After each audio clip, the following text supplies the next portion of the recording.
মনু, দুপুরে কি খাবি মা? মা, আমি চিকেন খাবো। এটাই দেখার আর বাকি ছিল।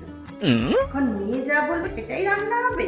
এমনি এমনি তো ছেলে মেয়েগুলো বিগড়ায় না, তোমরাই বিগড়া। আমাদের সময় আমরা যা রান্না করতাম চোখ মুখ বুঝে তাই খেত। আচ্ছা, এই জন্যই ছেলে মেয়েগুলো বিগড়াচ্ছে। মা, আমি ভাত খাবো না, আমি পরোটাই খাবো। আমি ভাত আর ডিমের তরকারি করেছি, সবাই যেটা খাবে তুমিও সেটাই খাবে। না, আমি খাবো না, খাবো না। চুপচাপ সেটাই খাবে।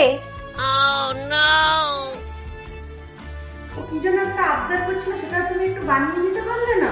আজকালকার মেয়েদের কি জানি বাবা, মা হয়ে গেলে যে নিজেদেরকে কি মনে করে, ছেলে মেয়েদের কথা শোনানোর প্রয়োজনই মনে করে না।